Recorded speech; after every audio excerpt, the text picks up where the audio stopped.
اور یہ بھی آپ کو بتا دوں، یہ جتنی بھی رزق کی تنگی ہے، پریشانیاں ہیں، یہ میرے اور آپ کے گناہوں کی وجہ سے ہیں۔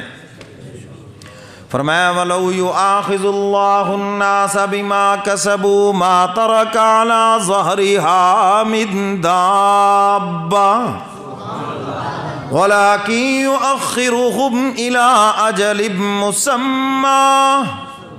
حق تعالیٰ فرماتے ہیں اگر ہم تمہارے گناہوں پر تمہیں پکڑ لیں، فوری پکڑ لیں، تو ایک جاندار بھی زمین کے اوپر زندہ نہ رہ سکے۔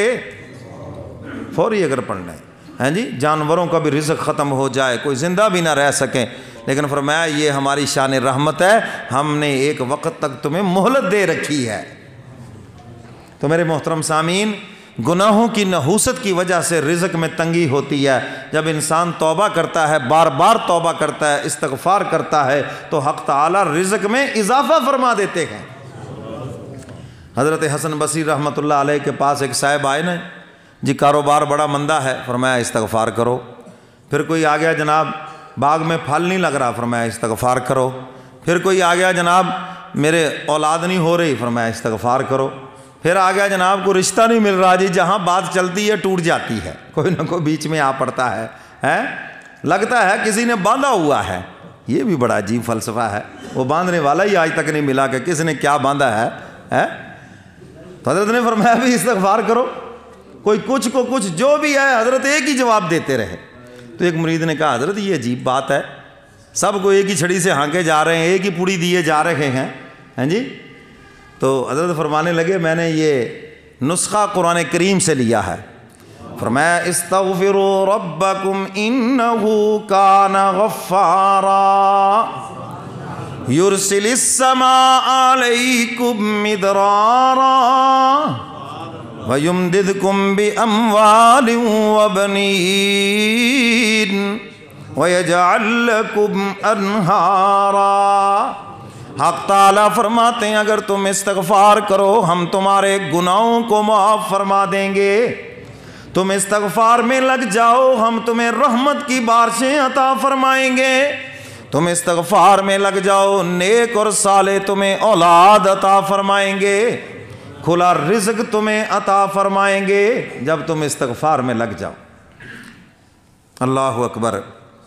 تو اس نے کہا حضرت شادی کا ذکر تو نہیں آیا۔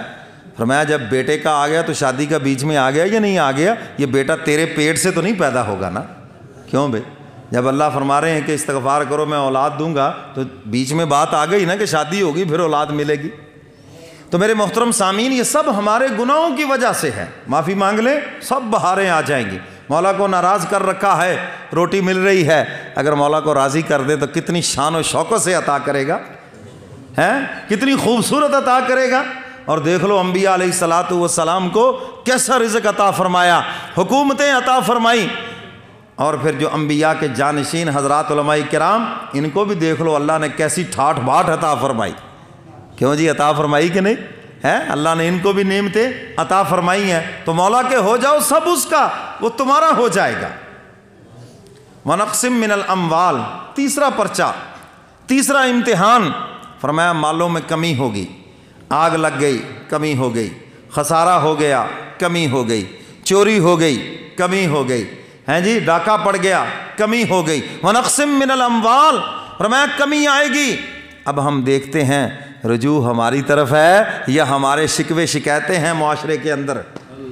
لوگوں میں بیٹھ کے خدا کے شکوے شکایتیں کرتے ہو یا ہماری طرف رجوع کرتے ہو؟ فرمایا اگر ہماری طرف رجوع کرتے ہو مدد کے لیے ہم تیار ہیں، ہم جلد یا بدیر غیب کے خزانوں سے پہلے سے زیادہ رزق عطا فرمائیں گے۔ اگر رجوع مولا کی طرف ہے، اور اگر رجوع کسی اور طرف ہو گیا، غیر کی طرف ہو گیا، کسی نے لگا دیا اس کام کے اوپر فلاں دربار پہ چلے جاؤ جی بس یہ آپ کا جو کاروبار مندہ ہے نا سارا ٹھیک ہو جائے گا۔ کیوں جی؟ فلاں بزرگ سے جو ہے نا جی منت مان لیں۔ اچھا یار ایک بات مجھے بتائیں، جتنے درباروں پہ ملنگ ہیں جو وہاں رہتے ہیں یہ ان بزرگوں سے نہیں مانگتے، آپ جاتے ہیں تو آپ سے مانگتے ہیں۔ کیوں جی مانگتے کہ نہیں ہیں؟ وہ گدی نشین بھی آپ سے نذرانہ مانگتا ہے، وہ غلے والا بھی ٹھک ٹھک کر رہا ہوتا ہے نا جی ڈنڈا ہاتھ میں لے کے جی اس میں نذرانہ ڈال کے جائے، وہ سارے آپ سے مانگتے ہیں۔ وہ بے وقوفو تم مرے ہوئے سے مانگ رہے ہو، جو وہاں بیٹھے ہیں ان کا بھی اعتماد نہیں ہے ان کے اوپر. کیوں جی ہے؟ بات سمجھ آ رہی ہے آپ کو؟ آپ سے نذرانے مانگتے ہیں یا نہیں مانگتے ہیں جی؟ ملنگ بھی آپ سے مانگ رہا ہے, گدی نشین بھی آپ سے مانگ رہا ہے, جو بھی وہاں بیٹھا ہے, حتیٰ کہ اگر وہ اوقاف کی مسجد ہے وہاں خطیب ہے تو وہ بھی دیکھ رہا ہے ادھر جو اس نے ہاتھ کیا ہے اس بیچارے کے چاہے خارش ہوئی ہو وہ سمجھتا شاید اس جیب سے نذرانہ نکلنے لگا. کیوں جی؟ شاید یہ ادھر والی جیب سے کچھ نکالے گا جو ادھر ہاتھ پھیر رہا ہے, وہ بھی تمہاری طرف دیکھ رہے ہیں. تو دینے والا کون ہے بھائی؟ سارے بولو کون ہے دینے والا؟ ہم اللہ کے ولیوں کے منکر نہیں ہیں, مگر آپ ان کو رزاق نہ سمجھیں. رزق دینے والا کون ہے؟ اللہ ہے. جب وہ دینے پہ آئے سارا جہان مل کے روک نہیں سکتا, اور جس کو اللہ نہ دے سارا جہان مل کے اس کو کچھ دے نہیں سکتا. اللہ کے ولیوں کو ہم مانتے ہیں مگر ہم انہیں رزاق نہیں سمجھتے. رزاق کس کو سمجھتے ہیں؟ اللہ کو. ہاں دعا کروائیں, اور وہ بھی زندہ ولی سے دعا کروائیں, اپنے والدین سے دعا کروائیں, اپنے اساتذہ سے دعا کروائیں, اپنے پیر و مرشد سے, یہ بات تو ٹھیک ہے, لیکن رزق دینے والا کون ہے؟ فرمایا وَنَقْسِم مِّنَ الْأَمْوَالِ, مالوں میں کمی ہوگی کسی نہ کسی شکل میں. آگ لگ گئی, چوری ہو گئی, غزارہ ہو گیا, ہیں جی, ریٹ کم ہو گیا, کبھی کچھ, یہ سارے مراحل سے گزریں گے آپ. تو فرمایا کہ ہماری طرف رجوع کرو, پھر ہم وہاں سے رزق عطا فرمائیں گے, تمہارا گمان بھی نہیں ہوگا. وَيَرْزُقْهُ مِنْ حَيْثُ لَا يَحْتَسِبْ, وہاں سے رزق دیں گے, تمہارا گمان بھی نہیں ہوگا. لیکن شرط یہ ہے رجوع کس کی طرف؟ بولو کس کی طرف؟ جزا دینے